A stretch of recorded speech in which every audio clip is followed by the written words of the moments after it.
How to draw a simple bacterium, a bacterial cell और cell membrane के साथ ही जुड़े होते हैं ribosomes.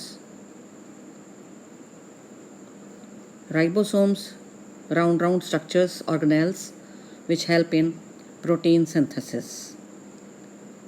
Apart from that, glycocalyx, outermost covering, ये सेल वॉल हो गई, ये जो पिंक पिंक बनाई है।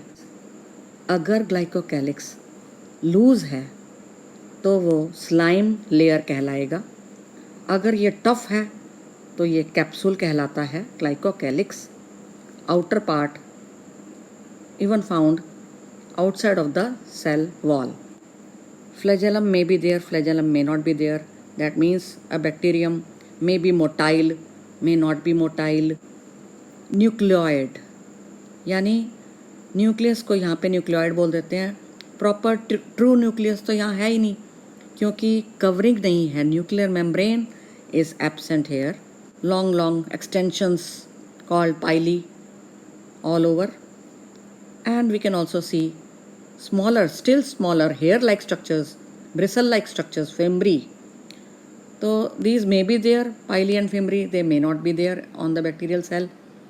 And their main purpose is to attach the bacterial cell to the host, जिससे वो पैरासाइट बन के कुछ लेने वाले हैं या डिजीज़ कॉज करेंगे, होस्ट से खाना वाना लेंगे, शेल्टर ले रहे हैं, उसके ऊपर ये अटैच करने में मदद करते हैं होस्ट के साथ, होस्ट। या फिर ये रॉक्स वगैरह जो समुद्र में रॉक्स हैं उनके साथ अटैच करवाते हैं। पाइली और फिमरी इस काम आ सकते हैं। The extension of the plasma membrane into loop like structures and can you see this extension of the plasma membrane. And mesosome का काम क्या है? ये मीजोसोम है, ये जो बनाया है। क्या ये ऐसा ही दिखेगा? ये कई रूपों में होता है। ट्यूब्यूल्स के रूप में हो सकता है, लेमेल्ली के रूप में हो सकता है, मतलब ट्यूब लाइक, पाइप लाइक, या वेसिकल्स मतलब गोले गोले भी हो सकते हैं इसके। और these help in the mesosomes help in cell wall formation, DNA replication and distribution of the DNA to the daughter cells, यानी सेल डिवीज़न में मदद करता है मीजोसोम। मेन इनका रेस्पिरेशन कह लो काम है, और सिक्रीशन, रेस्पिरेशन। सरफेस एरिया को बढ़ा रहा है, किसके? प्लाज्मा मेम्ब्रेन के सरफेस एरिया को देखो बढ़ा रहा है, क्योंकि एक्सटेंशंस आई है of the plasma membrane. There may be inclusion bodies found in the bacterium. The names of these are phosphate granules, they may be found. Cyanophycean granules may be lying over here in the bacterial cell. Glycogen granules may be found lying in the cell. Glycogen granules. Gas vacuoles may also be found in some, for example, blue-green bacteria, and purple and green photosynthetic bacteria. Gas vacuoles may be found. So these are all inclusion bodies, and they are not bounded by any membrane system. They freely lie in the cytoplasm. The bacterial flagellum, that is the prokaryotic flagellum, is very simple, made of 3 parts: filament, hook, and basal body. Look at the first one. Look at the second, third, and fourth, and decide A, B, C, and D. Which one is matching with what? A, coccus. Coccus. That means rounded. So that means 2 के साथ 1 लिख दो, यानी caucus हैं ये, rounded वाले bacteria. ठीक है भाई, कॉकस। स्पाइरिलम, जैसा नाम बता रहा है, स्पाइरल। हाँ, 4th वाला B आएगा यहाँ आंसर। ये है स्पाइरिलम बैक्टीरिया की शक्ल, spirillum. Flagella may be there, may not be there in bacteria, you know. Vibrio, ओहो, ये वाला comma shaped bacteria, rod shaped bacteria are the bacillus. These look like rods, तो ये आंसर आएगा डी वाला 1 के साथ मैच हो जाएगा।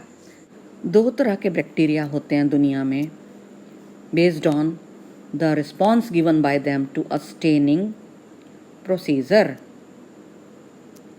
एक स्टेनिंग का ना क्रिया होती है, प्रक्रिया होती है, प्रोसीजर होता है, प्रोसेस होता है। उसमें अगर वो ग्राम स्टेन डाला जाए बैक्टीरिया के ऊपर, ग्राम स्टेन डाला जाए, किसने बनाया होगा ग्राम स्टेन? किस साइंटिस्ट ने? ग्राम ने। कुछ तो ग्राम पॉजिटिव बैक्टीरिया निकले जो कि स्टेन को ले लेते थे और कैसे कलर के हो गए? पर्पल हो गए। ये देख रहे हो, पर्पल सा कलर है, तो वो पर्पलिश कलर हो गया उनका जी। ये उनकी पहचान थी भाई, वो पॉजिटिव है, ग्राम पॉजिटिव बैक्टीरिया। और ग्राम नेगेटिव कौन से थे? जिन पे टेस्ट नहीं आया, यानी कि the bacteria which did not take the Gram stain, जिनके ऊपर डालने पर ये पर्पल सॉल्यूशन, ये स्टेन नहीं हुए। Gram positive bacteria, for example Bacillus, the rod shape bacteria. Gram negative bacteria, for example Escherichia coli, E coli. Differences between plant cells and animal cells. What is A? Which one? No cell wall seen, so it is animal cell.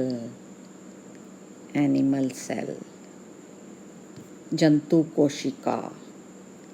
Whereas this one, B1, represents Padap koshika, yani plant cell. Right? Because it has a cell wall proper, you can see, and then there is a cell membrane too, whereas here only one boundary, that is only plasma membrane, plasma lemma only. अरे यहाँ तो इतना बड़ा, ये क्या है? ये गोला सा central vacuole, large central vacuole found in what? Plant cells, absent in animal cells, no vacuole. और अगर होगा भी तो कैसे होंगे? निन्ने निन्ने छोटे छोटे होंगे, बहुत सारे होंगे, छोटे छोटे होंगे अगर होंगे भी तो। क्या? वैक्यूल्स। फिर ये हरे हरे क्या दिख रहे हैं भाई, जो इसमें नहीं दिख रहे? हाँ, प्लास्टिड्स, यानी कि क्लोरोप्लास्ट, जो कि हरित लवक हिंदी में कहलाते हैं, फोटोसिंथेसिस करते हैं, प्लांट सेल में मिलेंगे, एनिमल सेल में नहीं होंगे। कोई ऐसी चीज़ जो एनिमल सेल में हो और प्लांट सेल में ना हो, है ना? सेंट्रियोल्स। ये पूरा सेंट्रोसोम कहलाता है, पूरा ये जो है स्ट्रक्चर। लेकिन इसके अंदर ये जो इस तरह पड़े हैं ना, ये जो 90 डिग्री पे ट्यूब लाइक स्ट्रक्चर्स, ट्यूब्यूल्स, ये हैं centrioles, 2 centrioles forming the centrosome. और ये हैं क्या भाई? ये है क्या भला? ये मूवमेंट में मदद करते हैं। फाइनली ये फ्लैजेलम सिलिया वगैरह बनाते हैं, डेवलप कर देते हैं। तो एनिमल सेल मोटाइल होगा ना, मूवमेंट करके दिखा सकता है। प्लांट सेल नहीं दिखाता होता, नॉन मोटाइल। ठीक है, इसमें मिलेंगे ही नहीं ये। और कोई अंतर? और कोई अंतर? कौन सा छोटा दिख रहा है, कौन सा बड़ा दिख रहा है जो मैंने बनाया भाई? Animal cell comparatively will be smaller. Plant cells are found to be slightly bigger in size on an average. Scientist को प्लाज्मा मेम्ब्रेन यानी प्लाज्मा लेम्मा की शक्ल नहीं पता थी पहले भाई। ये बना किस चीज़ का होता है, कैसे होता है डेवलप्ड? बहुत सारे साइंटिस्ट आए एक के बाद एक, कई थ्योरियाँ दी उन्होंने, मॉडल प्रिपेयर किए प्लाज्मा मेम्ब्रेन के मॉडल्स, लेकिन सब फेल होते गए। फाइनली मैदान में कौन उतर के आए?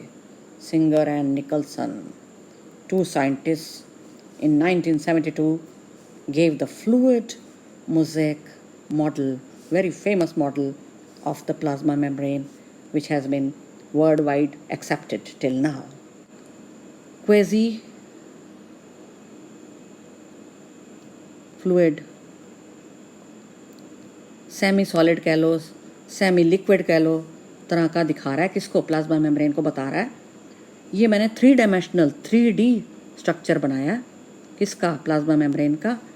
ये रहा फॉस्फोलिपिड की शक्ल, और ये मॉलिक्यूल है इसका, ऐसे गोल सा होता है, और यहाँ पे ये टेल्स टाइप निकली पड़ी हैं, ठीक है। ये 1 फॉस्फोलिपिड मॉलिक्यूल है। एक तो ये सारी लेयर पूरी बना रहे हैं, देख लो पूरी लेयर जा रही है, और इसी के साथ ही पड़ी है ये दूसरी लेयर। Can you see layer of, तो ये कहलाती है bilayer. Phospholipid bilayer is found in the plasma membrane, it is made of that. और ये कैसे होते हैं? फॉस्फोलिपिड की जो बाई लेयर है ना, वो सेमी सॉलिड होती है कि ये टेढ़ी मेढ़ी हो पाएगी, फ्लेक्सिबिलिटी मोबिलिटी दिखा रहा है ये। और तभी पता है क्या होता है कि प्लाज्मा मेम्ब्रेन टूटती है कहीं से भी और अचानक जुड़ जाती है। इसमें ये जो नीले नीले दिखाए हैं ये प्रोटीन है। तो 2 तरह के प्रोटीन इसके अंदर पड़े होते हैं बाइलेयर के अंदर, जहाँ तहाँ। एक तो है इंटीग्रल प्रोटीन और एक है peripheral protein. As the name indicates, कौन से वाले? अंदर घुसे मिलेंगे, पार्ट होंगे उसके, इंटीग्रल कंपोनेंट पार्ट अंदर घुसे हुए हैं जी। किसके? फॉस्फोलिपिड बाइलेयर के अंदर धसे हुए हैं, एम्बेडेड टोटली। तो उनको निकालना बड़ा मुश्किल होगा। पेरिफेरल प्रोटीन को निकालना बहुत आसान होगा क्योंकि ये ऊपर ऊपर पड़े हैं। तो अगर आपको कॉपी में या एग्ज़ाम में ड्रॉ करनी है क्या, प्लाज्मा लेम्मा यानी कि प्लाज्मा मेम्ब्रेन का डायग्राम बनाना है, सिंपल फ्लूइड मोज़ेक मॉडल बना के दिखाना है सिंगर निकलसन का, तो this is it, very easy to draw. Plasmalemma and its functions. What is the main function according to you? Protection. Yes, protection of the cell from the outside environment. Transport of molecules across it is done by plasma membrane. Transport is of 2 types, passive and active. Transport of molecules from their higher concentration to their lower concentration, यानी कि along the concentration gradient, ठीक है, concentration difference, that is called passive transport. Whereas active transport की definition क्या है? Active, तो इसका मतलब from their lower concentration the molecules will start moving to higher concentration. उल्टा, lower से higher में जा रहे हैं। अब खुद सोचो, कभी पानी नीचे से ऊपर चढ़ते देखा है? नहीं ना, चढ़ते देखा है वो पंप वगैरह से होता है, हाँ चढ़ जाता है। दुनिया में बहुत कुछ हो रहा है, सब कुछ हो रहा है। तो लोअर से हायर में जाने वाला जो प्रोसीजर है ना, वो है एक्टिव ट्रांसपोर्ट। तो एनर्जी किस में लगने वाली है? मोटर किस में चलने वाली है? अरे इसमें है ये मोटर यानी ATP. Example of active transport is sodium और potassium pump. Plasma membrane is selectively permeable, that means semi permeable, यानी कि वो कुछ मॉलिक्यूल्स को तो जाने देगी अपने अंदर से आना जाना, लेकिन बड़े बड़े मॉलिक्यूल्स को, बिग साइज्ड या डिफरेंट टाइप ऑफ मॉलिक्यूल्स को ना भी जाने दे, नहीं जाने देगी। Whereas cell wall is fully permeable, totally permeable, सारे मॉलिक्यूल्स उसमें से आ जा सकते हैं सेल वॉल में से। अब मूवमेंट जो होती है ना मॉलिक्यूल्स की, वो 2 तरह की है। एक तो है डिफ्यूज़न, जिसमें simply the movement of molecules, ions etcetera from their higher concentration to their lower concentration is simply called diffusion, यानी अलोंग द कंसंट्रेशन ग्रेडियंट हो रही है diffusion, movement of molecules. Osmosis क्या है? ये डिफ्यूज़न की ही एक कैटेगरी है, स्पेशल टाइप है of diffusion. Here there is movement of molecules, बिल्कुल सेम डेफिनेशन है, यही की यही मैंने बिल्कुल वैसी की वैसी यहाँ उतारी है। लेकिन जी क्या नई चीज़ आ गई? ये एक लाइन आ गई छोटी सी।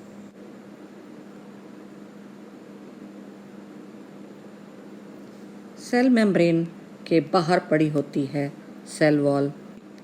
ये 2 काम करती है, protection of the underlying organelles, cytoplasm, और सेकंड है इसका transport of materials, exchange of materials, ठीक है, फूड को अंदर लाना, वेस्ट को बाहर फेंकना, ये सब में सेल वॉल मदद करेगी it is fully permeable. Algal cell wall जो है, एल्गी की सेल वॉल, ये तो बहुत छोटे पौधे होते हैं एल्गी, तो इसकी primitive type of cell wall है। प्लांट सेल वॉल में क्या क्या है भाई? Composition, cellulose. सेलुलोज आपको पता है स्पेशल टाइप ऑफ कार्बोहाइड्रेट होता है, और पॉलीमर है सेलुलोज एक। Hemicellulose, pectins may be there, and proteins are found in the cell wall of plants.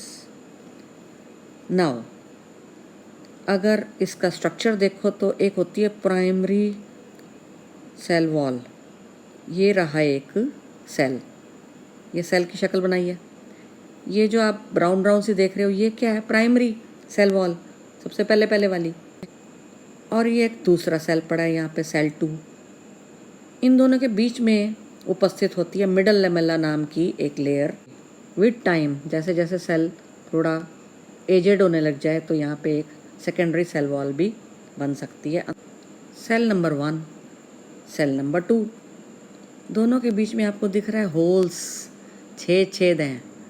इन छेदों को, इन गैप्स को, इन पोर्स को, छिद्रों को प्लाज्मोडेस्माटा कहते हैं।